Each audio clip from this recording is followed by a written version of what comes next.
हम करेंगे breast pathology के बारे में और इसमें भी हम एक सब टॉपिक पढ़ने वाले हैं which is prognostic factors of breast carcinoma. ठीक है, तो अगर मैं बात करूँ ब्रेस्ट कार्सिनोमा की तो क्या प्रोग्नोस्टिक एंड प्रेडिक्टिव फैक्टर्स होते हैं इसमें। तो दो इंपॉर्टेंट प्रोग्नोस्टिक फैक्टर्स होते हैं, पहला होता है आपका ट्यूमर का साइज और दूसरा होता है आपका लिम्फ नोड का स्टेटस। ठीक है, इस पर इस बात ये मतलब बेसिकली मेन दो ऐसे फैक्टर्स होते हैं जिसमें हम प्रोग्नोसिस डिसाइड करते हैं पेशेंट। तो बेसिकली जो प्रोग्नोस्टिक फैक्टर्स हैं ये आपके दो ग्रुप्स में डिवाइड होते हैं। पहला related to extent of carcinoma spread, कितना कार्सिनोमा स्प्रेड हुआ है, किस स्टेज पे है वो कैंसर। ठीक है, उस पर डिपेंड करता है प्रोग्नोस्टिक फैक्टर। दूसरा वो डिपेंड करता है underlying biology of the cancer. ठीक है, तो इन दोनों को हम थोड़ा भी डिटेल। तो चलिए सबसे पहले हम पढ़ते हैं the prognostic factors related to extent of the carcinoma. ठीक है, तो इसमें हम क्या देखेंगे, सबसे पहले हम पॉइंट वाइज देखते हैं। ठीक है, तो अगर इन्वेजिव कार्सिनोमा है, इन्वेजिव कार्सिनोमा वर्सेस आपका DCIS। ठीक है, कैसे लिख सकते हैं, DCIS वर्सेस आपका इन्वेजिव डक्टल कार्सिनोमा। ठीक है, तो अगर ये है, ठीक है, तो उसकी प्रोग्नोसिस क्या हो जाएगी, गुड हो जाएगी। और अगर इन्वेड कर गया है वो तो बैड प्रोग्नोसिस हो जाएगी। ठीक है, सेकंड पॉइंट देखते हैं अबाउट दी स्टेज। ठीक है, स्टेज के बारे में देखते हैं कि आपका जो कैंसर है वो किस स्टेज पे है। तो इस स्टेज को पढ़ने के लिए हमें तीन चीज़ हम पढ़ते हैं। सबसे पहले हम देखते हैं इसका ट्यूमर साइज़। ठीक है, ट्यूमर साइज़ के बारे में बात करेंगे। फिर उसके बाद हम देखते हैं इसकी लिम्फ नोड्स के बारे में। ठीक है, and the third thing is about the metastasis. ठीक है, तो अगर ट्यूमर का साइज़ अगर ट्यूमर ज़्यादा बड़ा है, ठीक है, तो उसका बैड प्रोग्नोसिस हो जाएगा। अगर वो छोटा है साइज़ में तो उसका गुड प्रोग्नोसिस हो जाएगा।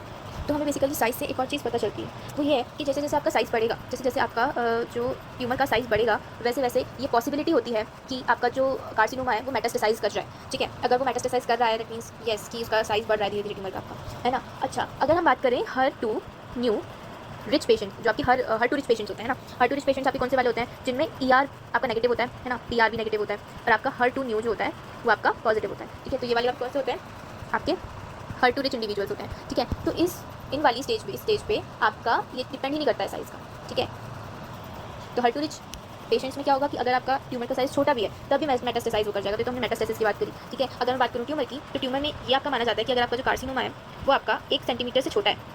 ठीक है, and without lymph node involvement.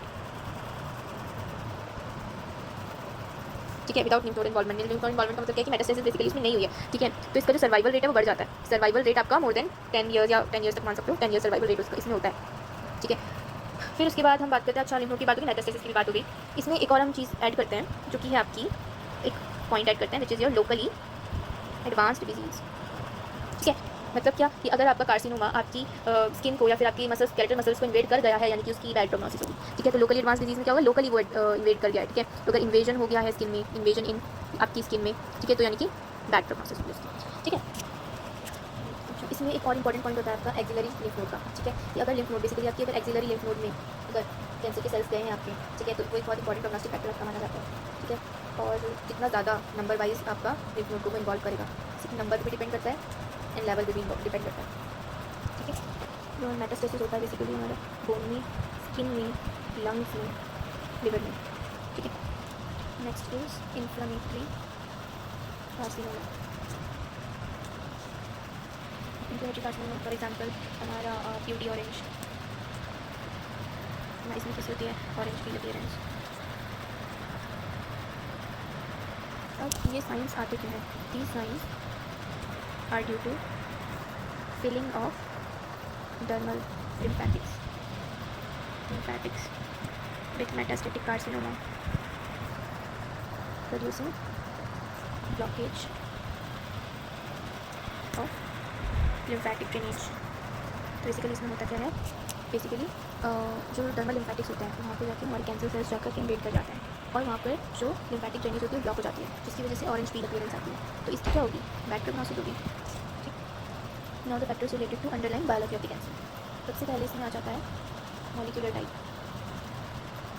Molecular type में क्या आएगा, जो हमारा ER और HER2 न्यू बायोमार्कर्स होते हैं उनको चेक करते हैं, इसमें पता बताते हैं कि प्रोग्नोस्टिक फैक्टर्स कौन से हैं। तो इन सबका एक्सप्रेशन चेक करते हैं।